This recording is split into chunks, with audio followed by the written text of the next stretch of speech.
बंदी छोड़ सतगुरु रामपाल जी परमेश्वर जी की जय हो।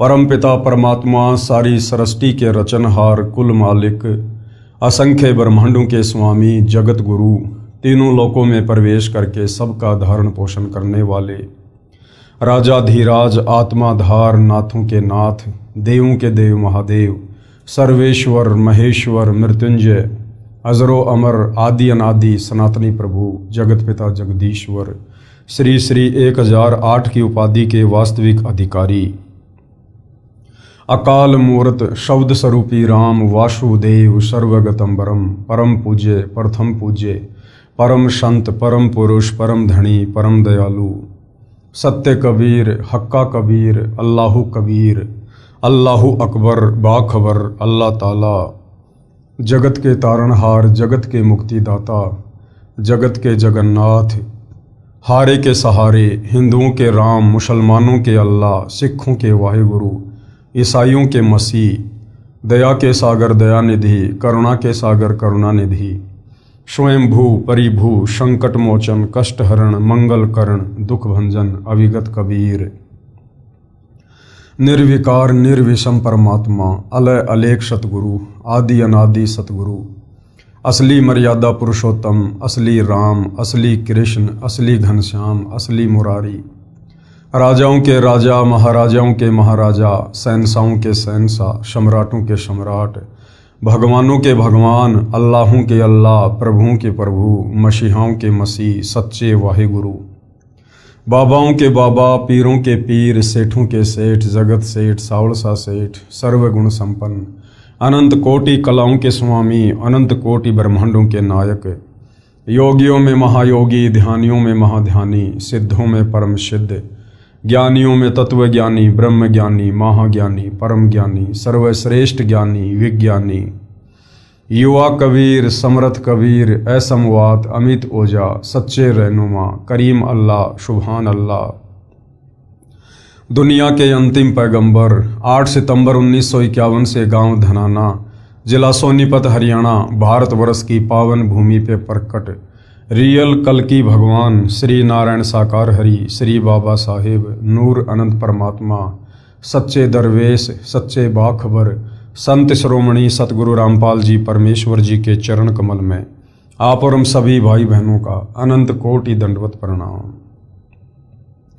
सत्साई भाई और बहनों, बहुत बड़ी दया बहुत बड़ी मेहर पूज्य गुरुदेव भगवान की परमेश्वर रामपाल जी की जिनके शुभ आशीर्वाद से विशेष आशीर्वाद से उन्हीं के सत्संगों के संग्रह के ऊपर बन चुकी पवित्र आध्यात्मिक पुस्तक कबीर बड़ा या कृष्ण के ऊपर वीडियो बनाने की श्रृंखला जारी है। इसी श्रृंखला में आज हमारा ये 28वें नंबर का वीडियो है। इस पवित्र पुस्तक कबीर बड़ा या कृष्ण के प्रत्येक वीडियो से हिंदू समाज से जुड़े श्रद्धालुओं को एक विशेष जानकारी अध्यात्म को लेकर भक्ति और भगवान को लेकर शास्त्र अनुकूल साधना को लेकर निरंतर प्राप्त हो रही है। वो तमाम जो जानकारियां हमारे नादान धर्म गुरु तत्व ज्ञान के अभाव से हमें उपलब्ध नहीं करवा पाए और हमें शास्त्र विरुद्ध साधना पर ही लगा कर रखा। जिस शास्त्र विरुद्ध साधना को करने के चलते पीढ़ियों से सदियों से हमारे पूर्वज प्रेत योनियों में जा रहे हैं और यदि वर्तमान में परम पूज्य सतगुरु रामपाल जी हमें ना मिलते, वे हमें अपनी शरण में ना लेते, तो हम भी वही परंपरागत शास्त्र विरुद्ध साधना करते हुए लक 84 योनियों में जाते और प्रेत योनि में जाते और असहनीय कष्ट भोगते। तो भाई और बहनों, ये पवित्र पुस्तक कबीर बड़ा या कृष्ण विशेषकर हिंदू समाज के लिए किसी वरदान से कम नहीं है, क्योंकि इस पवित्र पुस्तक में चारों वेद पवित्र गीता जी और पुराणों का ज्ञान मिश्रित है। यानी इन तमाम सदग्रंथों का जिन्हें हिंदू अपना कहते हैं, इनका निष्कर्ष निकाल कर डाला गया है और आप बड़ी आसानी से समझ सकते हैं कि वास्तव में भक्ति क्या है, मोक्ष प्राप्ति का सर्वोत्तम तरीका क्या है, शास्त्र अनुकूल तरीका क्या है। इसके अलावा आपको इस पृथ्वी पर कहीं पर भी शास्त्र अनुकूल भक्ति साधना की जानकारी नहीं मिल सकती। तो भाइयों और बहनों, आज हमारा जो 28वें नंबर का पार्ट है और इस पवित्र पुस्तक का जो टॉपिक चल रहा है वो है जनता की अदालत, यानी मामला अध्यात्म को लेकर कि सबसे बड़ा भगवान कौन है, who is supreme God, Kabir बड़ा या कृष्ण। ये मुद्दा जनता की अदालत में चल रहा है और जनता की अदालत में जज जनता को बनाया गया है, क्योंकि वर्तमान में जनता शिक्षित है, पढ़ी लिखी है, अपनी आंखों से अपने ही धर्मशास्त्रों में छुपे वो सारे प्रमाण देखकर निर्णय कर सकती है। तो हिंदू धर्म के जितने भी धर्म गुरु हैं, आचार्य शंकराचार्य, ये सब श्री कृष्ण उर्फ विष्णु जी को पूर्ण परमात्मा बताते हुए जनता की अदालत में उनके वकील बनकर उनका पक्ष लेकर पैरवी कर रहे हैं। तो दूसरी तरफ कबीर जी के वकील के रूप में स्वयं ही कबीर जी, जो वर्तमान में सतगुरु रामपाल जी के रूप में धरती पर प्रकट हैं, पैरवी कर रहे हैं। और जनता की अदालत में बहुत कुछ क्लियर हो चुका है अध्यात्म को लेकर, भक्ति और भगवान को लेकर। और जितने भी दावे हमारे हिंदू धर्म गुरुओं ने श्री कृष्ण उर्फ विष्णु को पूर्ण परमात्मा लेकर किए थे, वो सारे के सारे दावे सतगुरु रामपाल जी ने उन्हीं हिंदू धर्म ग्रंथों को दिखाकर जनता के सामने उन श्री कृष्ण जी के वकीलों के दावों का खंडन कर दिया है, उनको फैल कर दिया है। और जनता अब धीरे धीरे ये मानने को मजबूर हो रही है कि वास्तव में श्री कृष्ण उर्फ विष्णु अर्थात ये ब्रह्मा विष्णु महेश ये पूर्ण परमात्मा नहीं है और इनकी भक्ति करने से हमारी मुक्ति नहीं है और कबीर ही सुप्रीम गॉड है। और इस बात को अच्छे से समझने के लिए जनता खुद सतगुरु रामपाल जी से अध्यात्म को लेकर तरह तरह के सवाल कर रही है और सतगुरु रामपाल जी प्रत्येक सवाल का शास्त्र प्रमाणित जवाब दे रहे हैं। और जनता को अच्छे से समझाने के लिए सतगुरु रामपाल जी ने आदरणीय धर्मदास जी की कथा का सहारा लिया है कि किस प्रकार से आदरणीय धर्मदास जी को, जो बांधवगढ़ के रहने वाले थे, श्री विष्णु जी के कट्टर पुजारी थे और वो मथुरा में गए हुए थे 68 तीर्थों की यात्रा के दौरान, और वहां उन्हें खुद कबीर परमात्मा एक जिंदा बाबा के रूप में मिले और आदरणीय धर्मदास जी को अध्यात्म समझाने लगे और उनकी प्रत्येक शंका का समाधान करने लगे। तो आदरणीय धर्मदास जी की अमर कथा को लेकर अब जनता की अदालत में सतगुरु रामपाल जी जनता को समझा रहे हैं। और आदरणीय धर्मदास जी की कथा में अभी तक धर्मदास जी ने 42 सवाल किए हैं। आज हम उनके 43वें सवाल को लेंगे कि उन्होंने परमेश्वर के विषय में जानने को लेकर जिंदा बाबा रूप में कबीर परमात्मा से और क्या क्या सवाल किए। आगे धर्मदास जी सवाल कर रहे हैं। सवाल नंबर 43 धर्मदास जी का, हे जिंदा, क्योंकि कबीर परमात्मा जिंदा बाबा के रूप में थे, आप जी ने तीनों देवताओं रजगुण ब्रह्मा, सतगुण विष्णु तथा तमगुण शिव जी की भक्ति करने वालों की दशा तो श्रीमद् भगवत गीता अध्याय 7 श्लोक 12 से 15 में और 20 से 23 तक तथा अध्याय 9 श्लोक 23 और 25 में प्रत्यक्ष प्रमाणित कर दिया है। क्या प्रमाणित कर दिया है? कि तीनों गुण कौन है? रजगुण ब्रह्मा जी, सतगुण विष्णु जी तथा तमगुण शिव जी, जिन ब्रह्मा विष्णु महेश को पूरा का पूरा हिंदू समाज परमात्मा मानकर पूजता है, कि उनकी भक्ति करने वाले यानी ब्रह्मा विष्णु महेश की भक्ति करने वाले राक्षस स्वभाव को धारण किए हुए मनुष्यों में नीच दूषित कर्म करने वाले मूर्ख मुझ यानी गीता ज्ञानदाता काल ब्रह्म को भी नहीं भजते।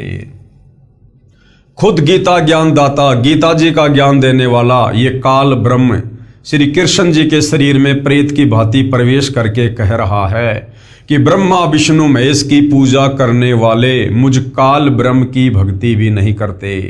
और ब्रह्मा विष्णु महेश की पूजा करने वालों को ब्रह्मा विष्णु महेश के ही पिता काल निरंजन ने, ब्रह्म ने 4 गालियां दी हैं, क्योंकि ब्रह्मा विष्णु महेश को इष्ट मानकर पूजा करने का विधान हमारे वेदों में नहीं है, गीता जी में नहीं है। क्योंकि गीता अध्याय 7 श्लोक नंबर 12 से 15 और गीता अध्याय 7 श्लोक 20 से 23, अध्याय 9 श्लोक 23 और 24 में यह प्रत्यक्ष प्रमाण है कि जो व्यक्ति ब्रह्मा विष्णु महेश की और अन्य देवी देवताओं की पूजा करते हैं वो अल्प बुद्धि वाले हैं, उनको आध्यात्मिक ज्ञान नहीं है और उनको इनके पिता काल ब्रह्म ने 4 गालियां दी हैं। राक्षस स्वभाव को धारण किए हुए मनुष्यों में नीच दूषित कर्म करने वाले मूर्ख। तो धर्मदास जी ने जब ये सारी बातें सुनी तो उनके पैरों तले की जमीन निकल गई। और धर्मदास जी कह रहे हैं कि अन्य देवताओं की भक्ति पूजा करने वालों का सुख समय यानी स्वर्ग समय क्षणिक होता है। यानी ब्रह्मा विष्णु महेश के अलावा जो अन्य देवी देवताओं की पूजा करते हैं, वैसे तो गीता अध्याय 7 श्लोक नंबर 12 से 15 और 20 से 23 में ये क्लियर हो गया कि ये ब्रह्मा विष्णु महेश भी अन्य देवी देवताओं की श्रेणी में आते हैं, अन्य देवी देवताओं की श्रेणी में। और इनकी जो भक्ति करता है उनका स्वर्ग समय बहुत कम होता है और नरक और लक 84 योनियों का समय बहुत ज्यादा होता है। स्वर्ग की प्राप्ति करके शीघ्र ही वो कहां जाते हैं? पृथ्वी पर जन्म धारण करते हैं, यानी लक 84 योनि में गधे कुत्ते सूअर बनते हैं। हे महात्मा जी, धर्मदास जी कह रहे हैं परमात्मा को, हे महात्मा जी कृपया कोई संसार में हुए बर्ताव से ऐसा प्रकरण सुनाइए जिससे आप जी की बताई बातों की सत्यता का प्रमाण मिले। तीनों देवताओं के पुजारी ऐसा बर्ताव करते हैं। धर्मदास जी कह रहे हैं कि हे महात्मा जी, आपने गीता जी से तो क्लियर कर दिया, अध्याय 7 श्लोक नंबर 12 से 15 और 20 से 23 से, अध्याय 9 श्लोक नंबर 23 और 24 से, कि ब्रह्मा विष्णु महेश की पूजा नहीं करनी चाहिए, ये इष्ट मानकर पूजा करने योग्य नहीं है। इनका पिता काल ब्रह्म इनकी भक्ति करने वालों को 4 गालियां दे रहा है और कह रहा कि ये तो राक्षस स्वभाव को धारण किए हुए मनुष्यों में नीच हैं जो ब्रह्मा विष्णु महेश की भक्ति करते हैं।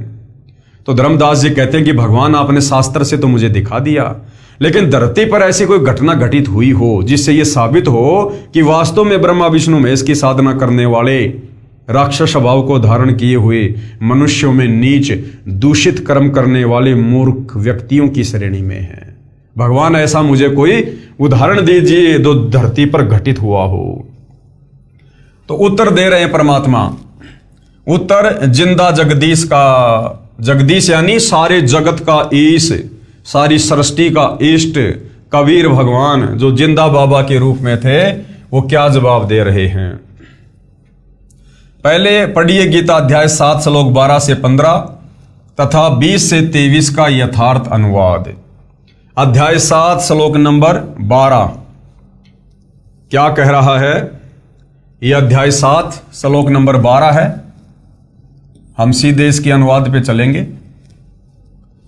अनुवाद, और भी जो सत्वगुण विष्णु से स्तुति भाव है और जो रजोगुण ब्रह्मा जी से उत्पत्ति तथा तमोगुण शिव से संहार है, उन सब को तू मेरे द्वारा सुनियोजित नियम अनुसार ही होने वाले हैं ऐसा जान, परंतु वास्तव में उनमें मैं और वे मुझ में नहीं है।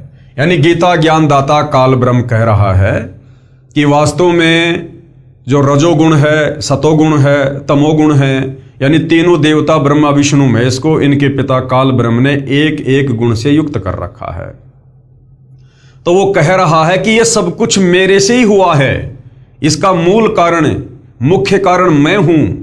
क्योंकि हमें सृष्टि रचना से पता चलेगा कि इस काल ब्रह्म को प्रतिदिन 1 लाख मानव शरीरधारी आत्माओं के सूक्ष्म शरीर से निकली वासना खाने का श्राप लगा हुआ है, जिस कारण से इसने अपने तीनों पुत्रों ब्रह्मा विष्णु महेश को एक एक गुण से युक्त करके इस कार्य में लगाया हुआ है। तो यह कह रहा है कि यह ब्रह्मा विष्णु महेश के बस की बात नहीं है कि वो किसी से संतान उत्पत्ति करवा दें या किसी को मोह ममता में बांध के रखें। यह सब कुछ मेरे कारण है, ये एक एक गुण उनको मैंने ही दिए हैं, इसका मूल कारण मैं हूं, परंतु वास्तव में वे मुझ में और मैं उनमें नहीं हूं। अर्थात इस काल ने उन तीनों को एक एक गुण से युक्त करके अपने से अलग कर दिया। ये खुद 21वें ब्रह्मांड में रहता है और इन तीनों की ड्यूटी एक ब्रह्मांड में एक एक जो है गुण से युक्त करके हम जीवों को फंसाने के लिए लगा रखी है। तो ये कह रहा है कि जो इन तमाम जीवों को इन तीनों गुणों के माध्यम से जो मैं बांध के रखता हूं, इसका मूल कारण मैं ही हूं, ये ब्रह्मा विष्णु महेश नहीं है, क्योंकि मैंने ही इनको एक एक गुण से युक्त किया है। लेकिन वास्तव में मैं इनमें और ये मुझ में नहीं है। यानी इनको तो मेरे बारे में पता भी नहीं है, मैं तो अलग रहता हूं। केवल हिंदी अनुवाद। और भी जो सत्वगुण विष्णु जी से स्थिति भाव हैं और जो रजोगुण ब्रह्मा जी से उत्पत्ति तथा तमगुण शिव से संहार है, उन सबको तू मेरे द्वारा सुनियोजित नियम अनुसार ही होने वाले हैं ऐसा जान, परंतु वास्तव में उनमें मैं और वे मुझ में नहीं हैं। फिर अध्याय 7 श्लोक नंबर 13 क्या कह रहा है? यह अध्याय 7 श्लोक नंबर 13 है। श्लोक आप जियों के सामने है। हम सीधा इसके हिंदी अनुवाद पे चलेंगे। केवल हिंदी। इन गुणों के कार्य रूप कौन से गुण? रजगुण ब्रह्मा, सतगुण विष्णु, तमोगुण शंकर। इन गुणों के कार्य रूप सात्विक श्री विष्णु जी के प्रभाव से, राजस श्री ब्रह्मा जी के प्रभाव से और तामस श्री शिव जी के प्रभाव से, तीनों प्रकार के भावों से ये सारा संसार यानी प्राणी समुदाय मुझ काल के ही जाल में मोहित हो रहा है, अर्थात फंस रहा है, इसलिए पूर्ण अविनाशी को नहीं जानता। परमेश्वर कबीर बंदी छोड़ जी की महिमा संत गरीबदास जी ने कही है तथा काल का जाल समझाया है। गरीब ब्रह्मा विष्णु महेश माया और धर्मराया कहिए, इन पांचों मिल परपंच बनाया वाणी हमरी लहिए। यानी मुख्य जो कारण है हम जीवों को 21 ब्रह्मांड में फंसाए रखने के लिए, वो ये काल और दुर्गा है, और साथ में ब्रह्मा विष्णु महेश जो इनके पुत्र हैं, इनको भी इन्होंने शामिल किया हुआ है एक एक गुण से युक्त करके। तो आदरणीय धर्मदास जी कह रहे हैं कि ये 5 ही शक्तियां हैं, काल, दुर्गा और ब्रह्मा विष्णु महेश, जो 3 लोक के जीवों को अपने जाल में फंसा के रखे हुए हैं। फिर अध्याय 7 श्लोक नंबर 14, यह अध्याय 7 श्लोक नंबर 14 आप जियों के सामने है। हम सीधा इसके हिंदी अनुवाद पर चलते हैं। अनुवाद केवल हिंदी। क्योंकि यह अलौकिक अर्थात अति अद्भुत त्रिगुणमयी मेरी माया बड़ी दुस्तर है। कौन सी? रजगुण ब्रह्मा, सतगुण विष्णु, तमोगुण शंकर से निकल रही माया। काल कह रहा है कि ये बड़ी अद्भुत है, दुस्तर है, परंतु जो पुरुष यानी जो भगत मुझको ही निरंतर भजते हैं, वे इस माया का उल्लंघन कर जाते हैं, अर्थात तीनों गुणों रजगुण ब्रह्मा जी, सतगुण विष्णु जी तथा तमगुण शिव से ऊपर उठ जाते हैं, लेकिन रहेंगे काल के जाल में ही। ये कह रहा है कि यदि कोई डायरेक्ट ब्रह्मा विष्णु महेश को ना पूज के अगर मुझ काल ब्रह्म की साधना करता है तो वो इस माया से ऊपर उठ जाते हैं, परंतु जन्म और मरण समाप्त नहीं हो सकता, वो रहेगा मेरे जाल में ही। फिर अध्याय 7 श्लोक नंबर 15, यह अध्याय 7 श्लोक नंबर 15 आप जियों के सामने है, और इसमें ब्रह्मा विष्णु महेश की पूजा करने वालों को 4 गालियां दी गई है इनके पिता काल ब्रह्म के द्वारा। हम सीधा हिंदी अनुवाद पे चलते हैं, केवल हिंदी। माया के द्वारा, माया क्या है? रजगुण ब्रह्मा, सतगुण विष्णु, तमगुण शंकर।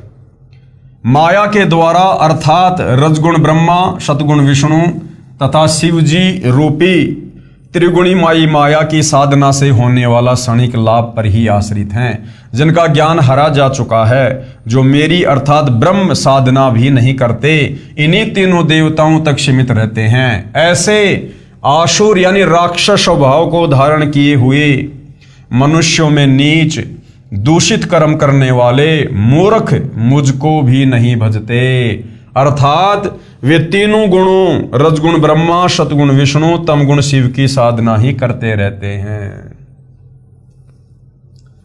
भावार्थ।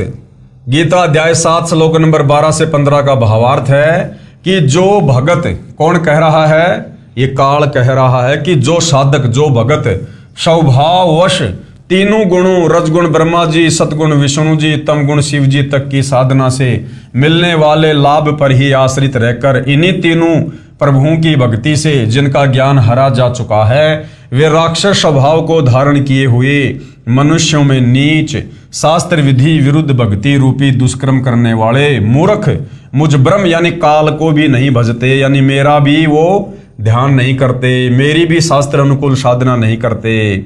अध्याय 7 श्लोक 20 से 23 का भी इन्हीं से लगातार संबंध है। अब अध्याय 7 श्लोक नंबर 20 में क्या कहा गया है? यह अध्याय 7 श्लोक नंबर 20 आप जियों के सामने है। हम सीधा इसके हिंदी अनुवाद पे चलते हैं। उन भोगों की कामना द्वारा जिनका ज्ञान हरा जा चुका है, वे लोग अपने स्वभाव से प्रेरित होकर उस अज्ञान रूप अंधकार वाले नियम के आश्रय से अन्य देवताओं को भजते हैं अर्थात पूजते हैं। अध्याय 7 श्लोक नंबर 21 श्लोक आप जियों के सामने है। हम सीधा इसके हिंदी अनुवाद पे चलेंगे। अनुवाद केवल हिंदी। जो भगत जिस देवता के स्वरूप को श्रद्धा से पूजना चाहता है, उस भगत की श्रद्धा को मैं उसी देवता के प्रति स्थिर करता हूं। अध्याय 7 श्लोक नंबर 22, ये अध्याय 7 श्लोक नंबर 22 है, केवल हिंदी अनुवाद। वह भगत उस श्रद्धा से युक्त होकर उस देवता का पूजन करता है, क्योंकि उस देवता से मेरे द्वारा ही विधान किए हुए उन इच्छित भोगों को प्राप्त करता है। और फिर अध्याय 7 श्लोक नंबर 23, ये अध्याय 7 श्लोक नंबर 23 है, यहां से हिंदी अनुवाद है। परंतु उन अल्प बुद्धि वालों का, कौन अल्प बुद्धि वालों का? जो इन ब्रह्मा विष्णु महेश और इनसे नीचे अन्य देवी देवताओं की भक्ति पर ही आश्रित हैं। परंतु उन अल्प बुद्धि वालों का वह फल नाशवान होता है। देवताओं को पूजने वाले देवताओं को प्राप्त होते हैं, और मतावलंबी अर्थात मेरे द्वारा बताए भक्ति मार्ग से भी मुझको प्राप्त होते हैं। अब भावार्थ किया है गुरुदेव ने। गीता अध्याय 7 श्लोक 20 से 23 तक का भावार्थ है कि जो गीता अध्याय 7 श्लोक 12 से 15 में कहा है कि तीनों गुण, रजगुण श्री ब्रह्मा जी, सतगुण श्री विष्णु जी और तम गुण श्री शिव जी रूपी माया द्वारा जिनका ज्ञान हरा जा चुका है, यानी जिनकी बुद्धि भ्रष्ट हो चुकी है, वो ब्रह्मा विष्णु महेश से ऊपर और किसी को पूजना पसंद नहीं करते। अर्थात जो तीनों देवताओं की साधना करते हैं, वे राक्षस स्वभाव को धारण किए हुए मनुष्यों में नीच दूषित कर्म करने वाले मूर्ख मुझ ब्रह्म की पूजा नहीं करते। इसी के संबंध में गीता अध्याय 7 श्लोक 20 से 23 में कहा है कि जिनका ज्ञान उपरोक्त तीनों देवताओं द्वारा हरा जा चुका है, वे अपने स्वभाववश उन्हीं देवताओं की पूजा मनोकामना पूर्ण करने के मकसद से करते हैं। अर्थात गीता ज्ञानदाता कह रहा है कि मेरे से अन्य देवताओं की पूजा करते हैं। जो भगत जिस देवता की पूजा करता है, उसकी श्रद्धा मैं ही उस देवता के प्रति दृढ़ करता हूं। काल कहता है यदि कोई मुझे ना पूजकर अन्य देवी देवताओं की पूजा करता है, तो वो भी मेरी ही प्रेरणा से उस देवता के प्रति लगा हुआ है, यानी मैं उसको अपने जाल में फंसा के रखता हूं। उस देवता के पुजारी को भी मेरे द्वारा उस देवता को दी गई शक्ति से ही प्राप्त होता है। परंतु उन मंद बुद्धि वालों अर्थात मूर्खों का वह फल नाशवान है। देवताओं के पूजने वाले देवताओं को प्राप्त होते हैं, मेरे भगत मुझे प्राप्त होते हैं। भावार्थ है कि जो ब्रह्मा विष्णु तथा शिव की पूजा या अन्य किसी देव की पूजा करते हैं, उन देवताओं की पूजा का फल नाशवान है, अर्थात वह पूजा व्यर्थ है, बेकार है। हिरण्यकशिपु के वध, रावण भस्मासुर का वध तथा हरिद्वार में तीनों देवताओं के पुजारियों का युद्ध का वर्णन इसी पुस्तक के पेज नंबर 189 पर है, जो हम पहले पढ़ चुके हैं।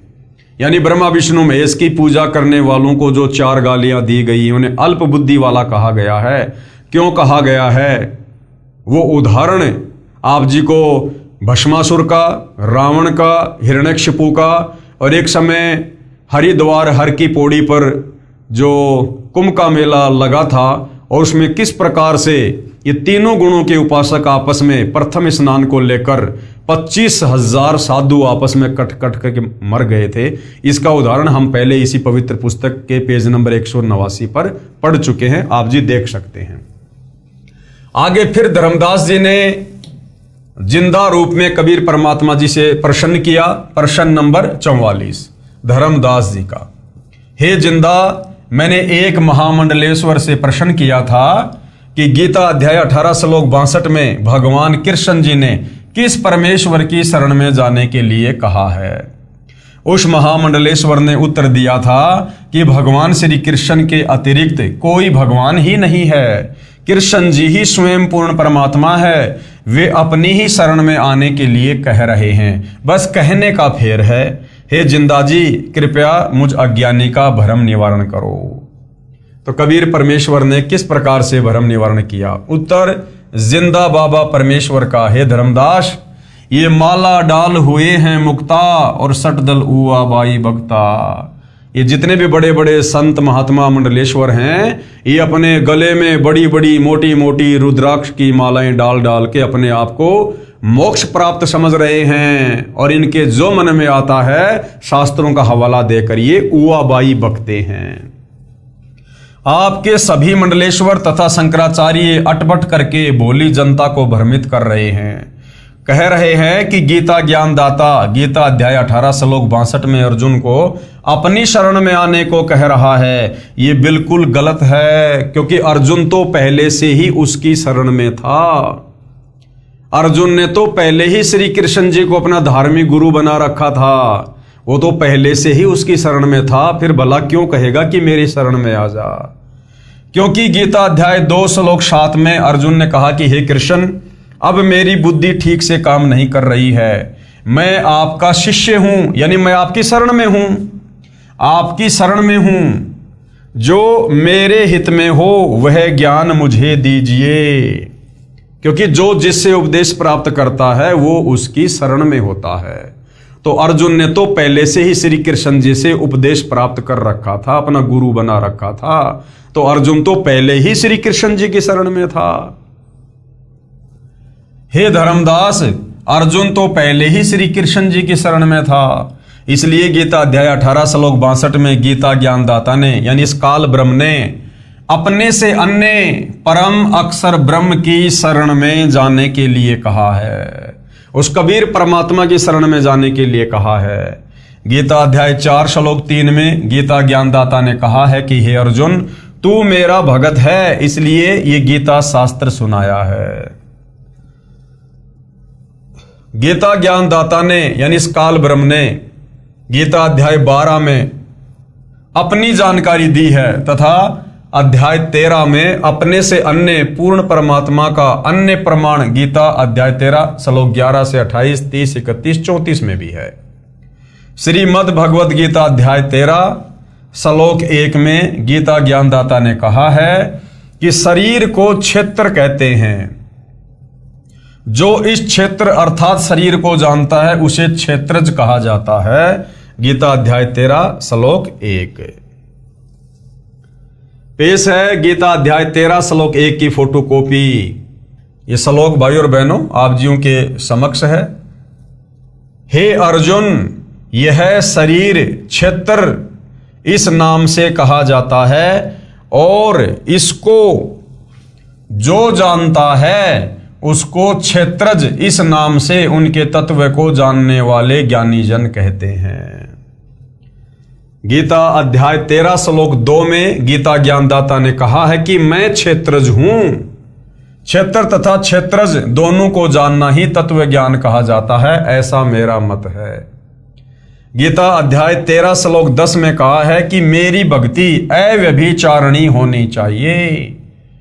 काल ब्रह्म क्या कह रहा है कि अर्जुन, मेरी भक्ति अव्यभिचारिणी होनी चाहिए, यानी अगर मुझ काल ब्रह्म की साधना कोई करता है तो उसमें अन्य देवी देवताओं को शामिल ना किया जाए, ब्रह्मा विष्णु महेश को भी ना पूजा जाए, केवल मुझ अकेले ब्रह्म की साधना करना ही अव्यभिचारिणी भक्ति कहलाएगी। गीता अध्याय 13 श्लोक 10 में कहा है कि मेरी भक्ति अव्यभिचारिणी होनी चाहिए। जैसे अन्य देवताओं की साधना तो गीता अध्याय 7 श्लोक 12 से 15 तथा 20 से 23 में, तथा अध्याय 9 श्लोक 23-24 में बेकार कही है, व्यर्थ कही है। केवल ब्रह्म की भक्ति करें, उसके विषय में यहां कहा है कि अन्य देवता में आसक्त ना हो। भावार्थ है कि भक्ति व मुक्ति के लिए ज्ञान समझो, वक्ता बनने के लिए नहीं। इसके अतिरिक्त वक्ता बनने के लिए ज्ञान सुनना अज्ञान है। पतिव्रता स्त्री की तरह केवल मुझ में आस्था रखकर भक्ति करो। कौन कह रहा है? काल ब्रह्म कह रहा है कि एक पतिव्रता स्त्री की तरह मुझ काल ब्रह्म में आस्था रख के मेरी साधना करो, तब मेरे ब्रह्म लोक को प्राप्त करोगे। तो भाई और बहनों, यदि काल की भक्ति भी पतिव्रता पद पे रहकर पूर्ण की जाती है तो सोचिए परम अक्षर ब्रह्म कबीर देव की भक्ति में फिर हम भला अन्य किसी और को शामिल कैसे कर सकते हैं। अन्य मनुष्यों में बैठकर बातें बनाने का स्वभाव नहीं होना चाहिए। एकांत स्थान में रहकर भक्ति करें। एकांत स्थान में रहने का मतलब है अन्य सारे सांसारिक चौचलों से दूर हटकर, अन्य देवी देवताओं की भक्ति से दूर हटकर और मुझ काल ब्रह्म की भक्ति करें, पतिव्रता पद पे रहकर। पेश है गीता अध्याय 13 श्लोक 2 की फोटोकॉपी। हे अर्जुन, सब क्षेत्रों में क्षेत्रज अर्थात जीवात्मा भी मुझे ही जान, और क्षेत्रज का अर्थात विकार सहित प्रकृति का और पुरुष का जो तत्व से जानता है वह ज्ञान, ऐसा मेरा मत है।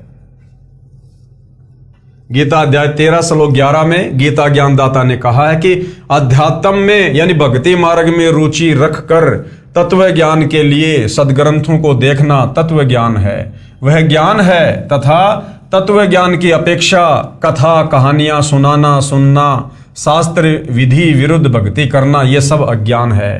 तत्व ज्ञान के लिए परमात्मा को जानना ही ज्ञान है।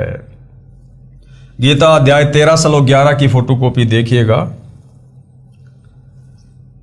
अध्यात्म ज्ञान में नित्य स्थिति और तत्व ज्ञान के अर्थ रूप परमात्मा को ही देखना, ये सब ज्ञान है, और जो इसके विपरीत वह अज्ञान है, ऐसा कहा है। गीता अध्याय 13 श्लोक 12 में गीता ज्ञानदाता ने अपने से परम ब्रह्म यानी श्रेष्ठ परमात्मा का ज्ञान कराया है। कहा है कि जो परमात्मा जानने योग्य है, जिसको जानकर अमृतम अश्नुते अर्थात अमृतत्व प्राप्त होता है, अर्थात पूर्ण मोक्ष का अमृत जैसा आनंद भोगने को मिलता है, उसको भली भांति कहूंगा। वह दूसरा परमात्मा यानी अपने से अन्य उस श्रेष्ठ परमात्मा के बारे में कह रहा है गीता ज्ञानदाता। वह दूसरा परमात्मा यानी परम अक्षर ब्रह्म न तो सत कहा जाता है और न ही असत। अर्थात गीता ज्ञानदाता ने अध्याय 4 श्लोक 32 व 34 में कहा है कि जो तत्व ज्ञान है उसमें परमात्मा का पूर्ण ज्ञान है। वह तत्व ज्ञान परमात्मा अपने मुख कमल से स्वयं उच्चारण करके बोलता है। उस तत्व ज्ञान को तत्वदर्शी संत जानते हैं। उस तत्व ज्ञान को कौन जानते हैं? उस तत्व ज्ञान को तत्वदर्शी संत जानते हैं। और वर्तमान में इस पृथ्वी पर वह एकमात्र तत्वदर्शी संत सतगुरु रामपाल जी हैं। उनको दंडोत प्रणाम करने से, नम्रता पूर्वक प्रश्न करने से वे परमात्म तत्व को भली भांति जानने वाले तत्वदर्शी संत तुझे तत्व ज्ञान का उपदेश करेंगे। इससे सिद्ध हुआ कि गीता ज्ञानदाता को परमात्मा का पूर्ण ज्ञान नहीं है। अगर गीता ज्ञानदाता को हिंदू समाज जिसे अपना भगवान कहता है, परमात्मा कहता है, अगर उसको वास्तव में पूर्ण ज्ञान होता, तत्व ज्ञान होता, तो वो किसी तत्वदर्शी संत की शरण में जाकर तत्व ज्ञान समझने की सलाह अर्जुन को नहीं देता। तो इससे ये क्लियर हो गया कि हिंदू समाज जिस गीता ज्ञानदाता को अपना भगवान मानता है, वो चाहे श्री कृष्ण जी को माने, चाहे विष्णु जी को माने, चाहे काल ब्रह्म को माने, उसे कंप्लीट आध्यात्मिक ज्ञान नहीं है। और जिस भगवान को कंप्लीट भक्ति का ही ज्ञान नहीं है, फिर भला उसकी भक्ति करके, उसको इष्ट मानकर पूजा करके भगत का पूर्ण मोक्ष कैसे हो सकता है? इसलिए कह रहा है कि वह दूसरा परमात्मा काल ब्रह्म कह रहा है गीता ज्ञानदाता कि मेरे से अन्य जो दूसरा परमात्मा है, जो श्रेष्ठ भगवान है, परम अक्षर ब्रह्म, जो गीता ज्ञानदाता यानी काल से अलग है, वह न सत है और न ही असत है। यहां पर ब्रह्म का अर्थ सात संग ब्रह्मांड वाले परब्रह्म अर्थात गीता अध्याय 15 श्लोक 16 वाले अक्षर पुरुष से नहीं है, क्योंकि काल लोक जो 21 ब्रह्मांडों का क्षेत्र है में अक्षर पुरुष जिसे परब्रह्म कहा है, उसकी विशेष भूमिका नहीं है। यहाँ काल लोक में काल तथा दयाल की भूमिका है। काल कौन? ये ब्रह्मा विष्णु महेश का पिता, और दयाल कौन? कबीर परमात्मा। इसलिए यहां पर माने दूसरा और ब्रह्म माने परमात्मा, ब्रह्म से अन्य परमात्मा, पूर्ण ब्रह्म का वर्णन है। ये देखिएगा गीता अध्याय 13 श्लोक 12 की फोटोकॉपी है। जो जानने योग्य है यानी जिस परमात्मा को जानना चाहिए मोक्ष के लिए, तथा जिसको जानकर मनुष्य परमानंद को प्राप्त होता है यानी पूर्ण मोक्ष को प्राप्त होता है, उसको भली भांति कहूंगा। वह अनादि वाला यानी सबसे पहले वाला परम ब्रह्म न सत ही कहा जाता है न असत, क्योंकि इसको कंप्लीट ज्ञान नहीं है। गीता अध्याय 13 श्लोक 12 में गीता ज्ञानदाता कह रहा है कि जो मेरे से दूसरा ब्रह्म अर्थात प्रभु है यानी पूर्ण ब्रह्म है, कबीर देव है, वह अनादि वाला है। अनादि का अर्थ है जिसका कभी आदि अर्थात शुरुआत ना हो, कभी जन्म न हुआ हो।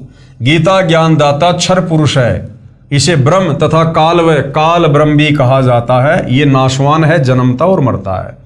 इसने गीता अध्याय 2 श्लोक 12, गीता अध्याय 4 श्लोक 5 व 9, गीता अध्याय 10 श्लोक 2 में स्वयं स्वीकार किया है कि हे अर्जुन, तेरे और मेरे बहुत जन्म हो चुके हैं, तू नहीं जानता है, मैं जानता हूं।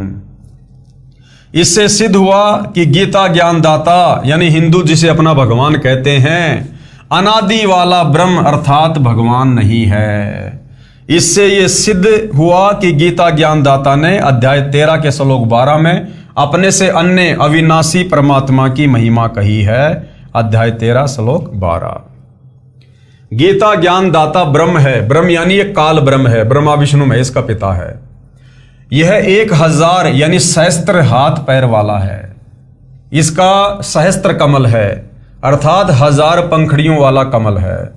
गीता अध्याय 11 श्लोक 46 में अर्जुन ने कहा कि हे सहस्त्राबाहु यानी हे 1000 हाथों वाले, आप चतुर्भुज रूप में आइए। इससे सिद्ध हुआ कि गीता ज्ञानदाता केवल 1000 भुजाओं वाला है, अन्यथा ब्रह्मा विष्णु महेश तो केवल 4 भुजा से अधिक भुजा नहीं बना सकते।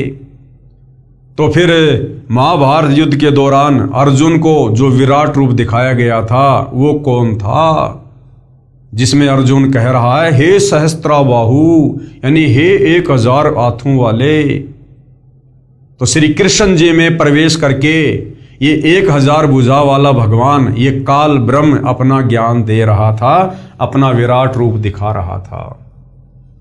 इसलिए गीता अध्याय 13 श्लोक 13 में गीता ज्ञानदाता ने अपने से अन्य सब और हाथ पैर वाले, सब और नेत्र सिर और मुख वाले और सब और कान वाले परमात्मा की महिमा कही है। कहा है कि वह परमात्मा संसार में सबको व्याप्त करके अर्थात अपनी शक्ति से सब रोके हुए स्वयं सतलोक शाश्वत स्थानम तिष्ठति में बैठा है। स्पष्ट हुआ कि गीता ज्ञानदाता से अन्य समर्थ परमात्मा है, वही सब संसार का संचालन पालन करता है। गीता अध्याय 13 श्लोक 13 में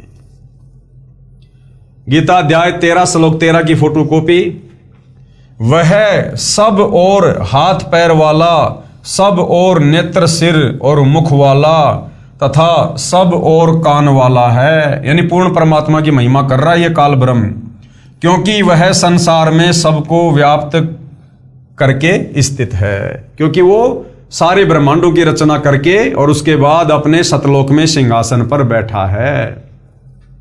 गीता अध्याय 13 श्लोक 14 श्लोक में भी स्पष्ट है कि गीता ज्ञानदाता ने अपने से अन्य परमात्मा का ज्ञान कराया है और कहा है संपूर्ण इंद्रियों के विषयों को जानने वाला अर्थात अंतर्यामी है, सब इंद्रियों से रहित है अर्थात परमात्मा की इंद्रियां हम मानव तथा अन्य प्राणियों जैसी विकारग्रस्त नहीं है। वह परमात्मा आसक्ति रहित है, यानी उसको किसी का मोह नहीं है।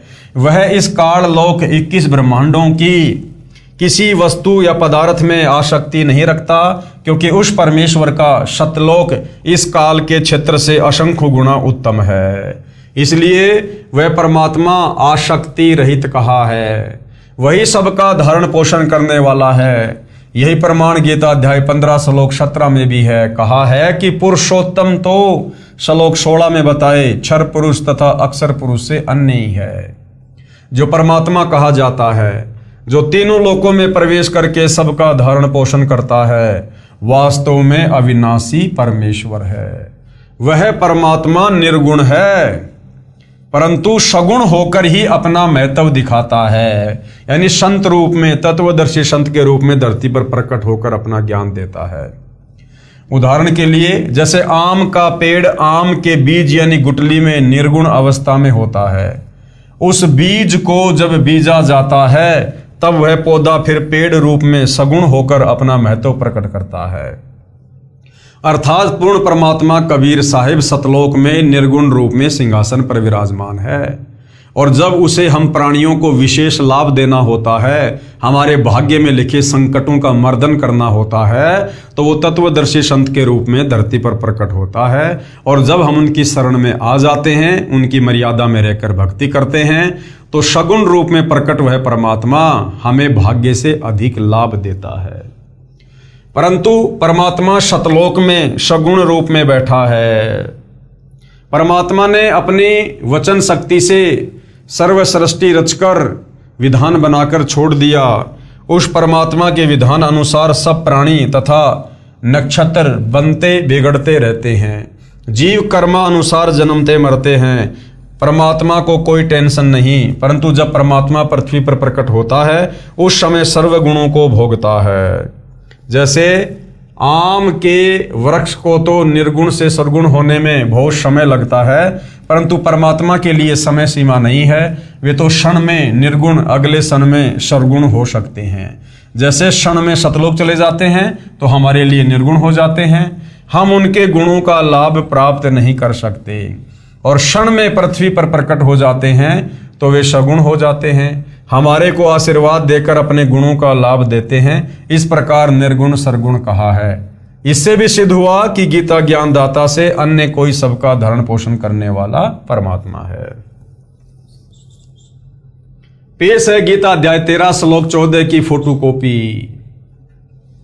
संपूर्ण इंद्रियों के विषयों को जानने वाला है, परंतु वास्तव में सब इंद्रियों से रहित है, तथा आसक्ति रहित होने पर भी सबका धारण पोषण करने वाला और निर्गुण होने पर भी गुणों को भोगने वाला है।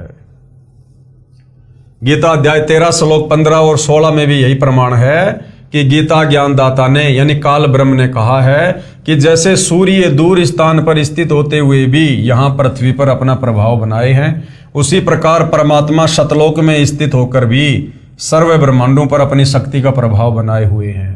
सर्व चर अचर भूतों यानी प्राणियों तथा तत्वों के बाहर भीतर है। इसी प्रकार सूक्ष्म होने से हम उसको चरम दृष्टि से देख नहीं पाते, इसलिए अविज्ञ अर्थात हमारे ज्ञान से परे है, तथा वही परमात्मा हमारे समीप में तथा दूर भी वही स्थित है।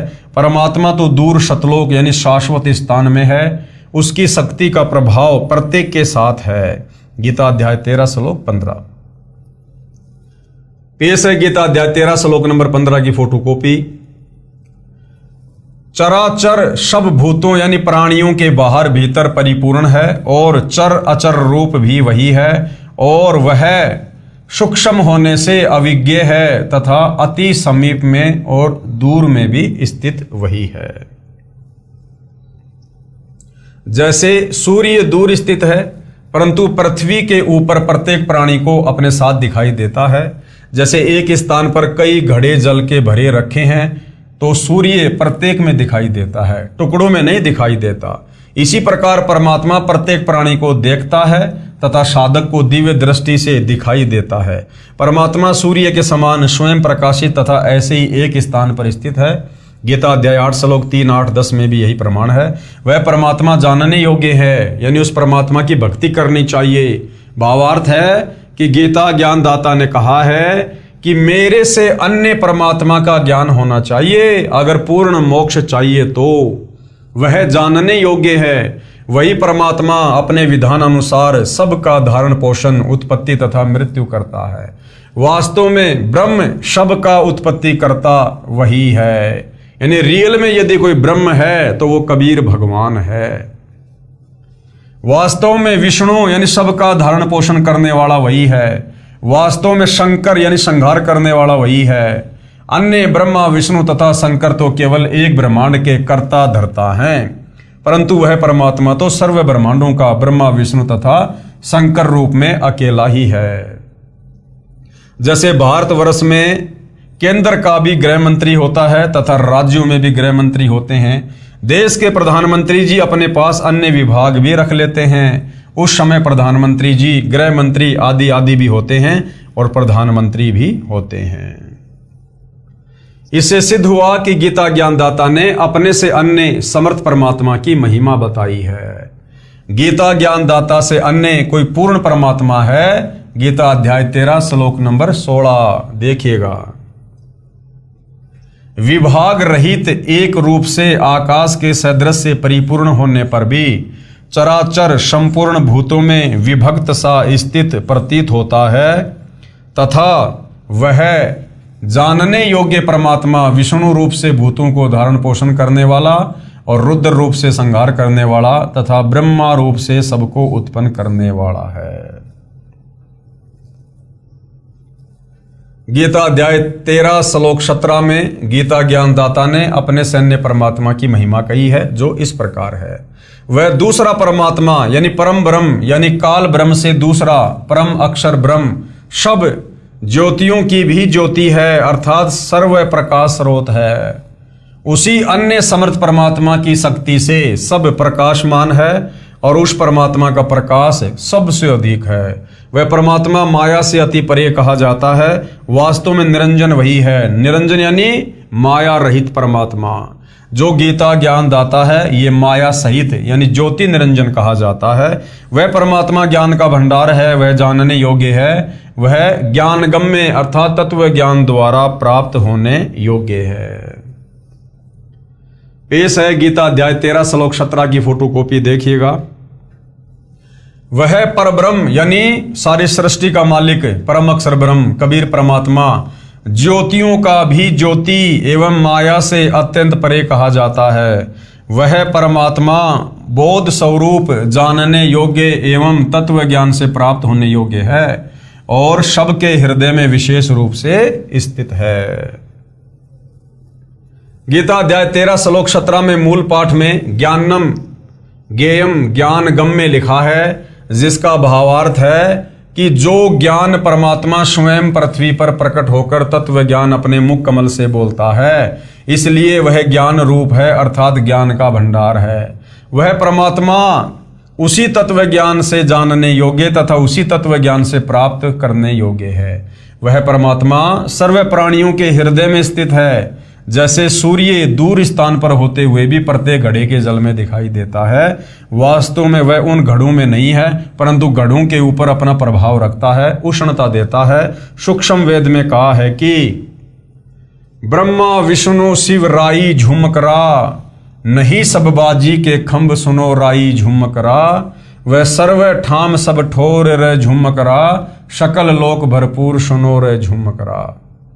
यही प्रमाण गीता अध्याय 18 श्लोक 61 में भी है। कहा है कि हे अर्जुन, शरीर रूप यंत्र में आरूढ़ हुए संपूर्ण प्राणियों को अंतर्यामी परमेश्वर अपनी माया अर्थात अपनी शक्ति से उनके कर्मानुसार भ्रमण कराता है, अर्थात संस्कारों के अनुसार अच्छी बुरी योनियों में घुमाता है।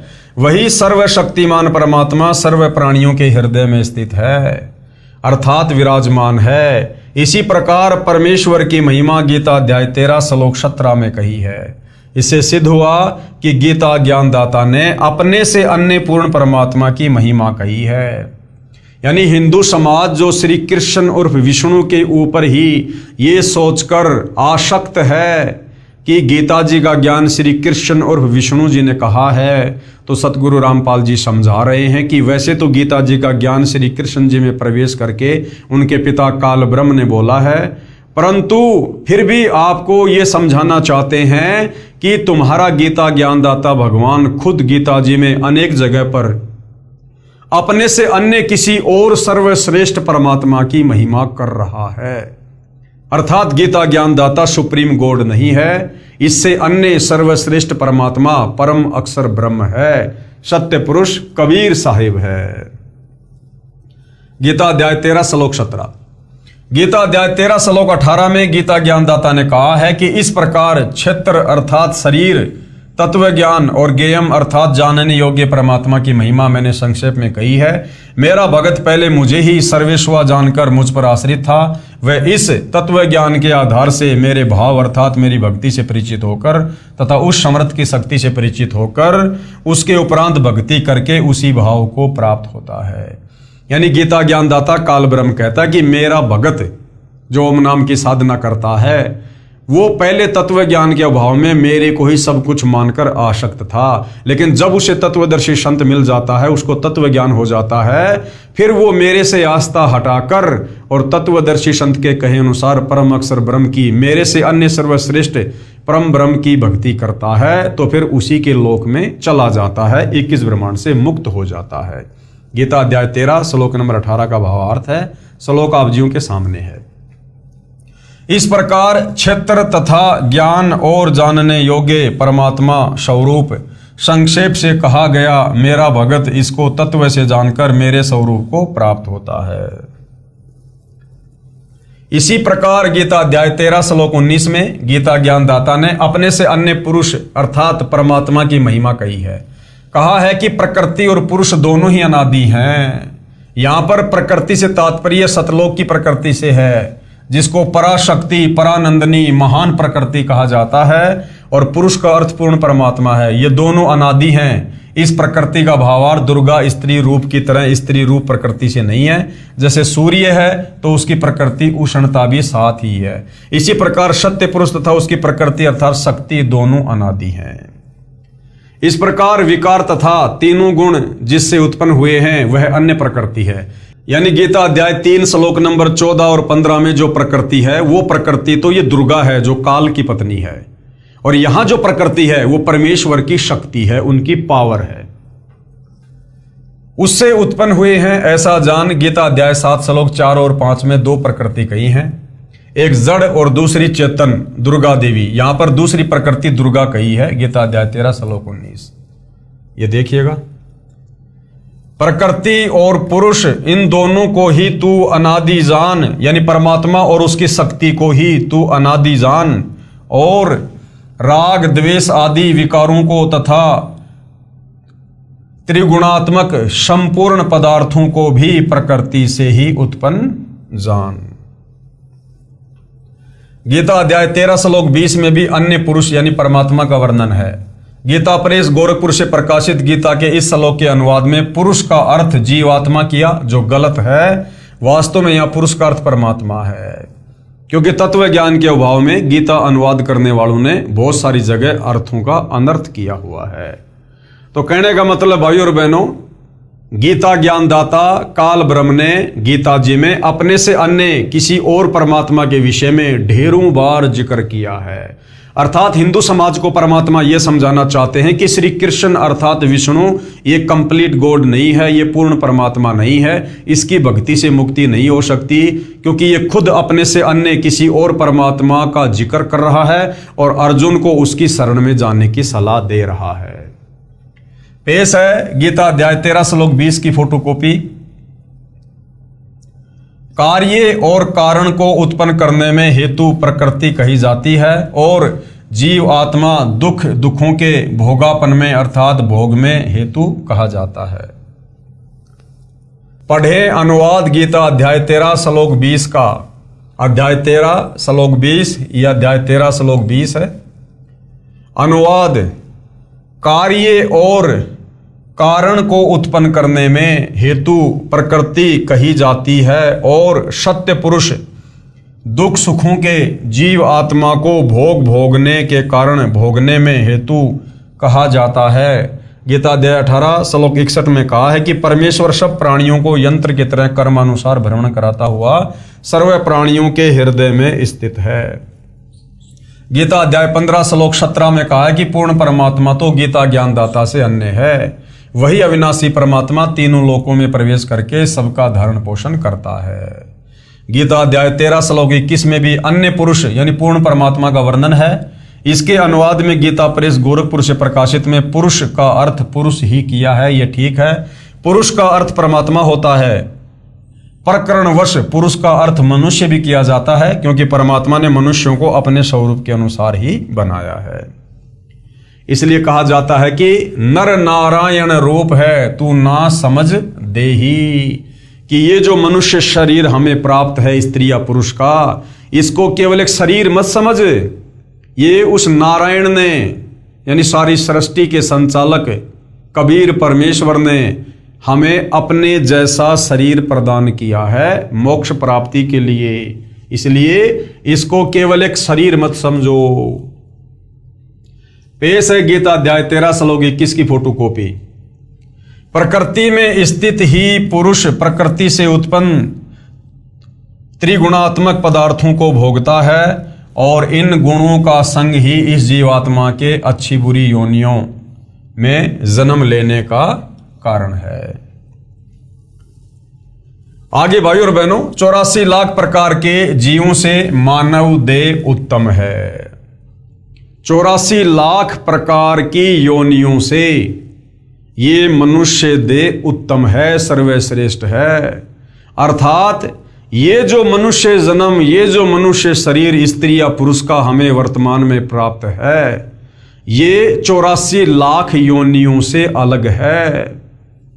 अगर ये शरीर भी 84 लाख योनियों में होता तो हम कभी भी परमात्मा प्राप्ति नहीं कर सकते थे, क्योंकि 84 लाख योनियों में जितने भी शरीर हैं, पशु पक्षी हैं, जितने भी जीव जंतु हैं, ये सब अपने कर्मों का भोग भोग रहे होते हैं। और ये जो मनुष्य योनि है ये कर्म योनि कही जाती है, यानी इसी मनुष्य शरीर में हम परमात्मा को समझ सकते हैं, पहचान सकते हैं और भक्ति करके आत्मा का कल्याण करवा सकते हैं। तो भाई और बहनों, इसीलिए कहा जाता है कि मानव जन्म दुर्लभ है, ये मिले ना बारंबार, जैसे पेड़ से पत्ता टूट गिरे वो बहुर न लगता डार। और मानव जन्म पाए के जो नहीं रटे हरि नाम, यानी जो भक्ति नहीं करता मनुष्य जन्म प्राप्त करके, भाई जैसे कुआं जल बिना फिर बनवाया क्या काम। अगर इस मनुष्य शरीर को प्राप्त करके यदि हमने भक्ति करके मोक्ष प्राप्त नहीं किया तो क्या फायदा ये मनुष्य जन्म प्राप्त करने का।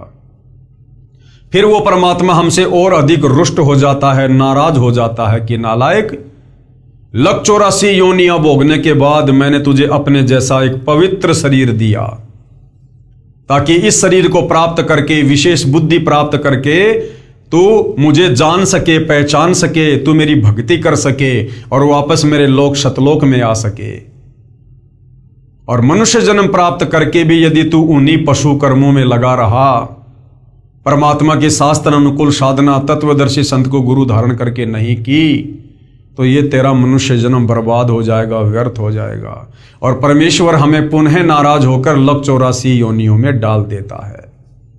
तो भाई और बहनों, इस मनुष्य जन्म के वास्तविक मकसद को आप तभी अच्छे से समझ पाओगे जब आप परम पूज्य सतगुरु रामपाल जी के सत्संग सुनना शुरू करोगे, उनके द्वारा लिखित पवित्र पुस्तकों का अध्ययन करोगे, तभी आप अपने मूल उद्देश्य को जानकर भक्ति कर सकते हो।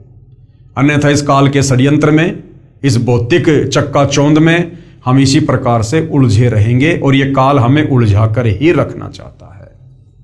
तो भाई और बहनों, इस विषय के ऊपर हम आगे चर्चा करेंगे। तो आज के इस वीडियो में केवल इतना ही। परमेश्वर हम सबको आज्ञा दें, आशीर्वाद दें, सद्बुद्धि दें, हमारा मार्गदर्शन करें। बंदी छोड़ सतगुरु रामपाल जी परमेश्वर जी की जय हो।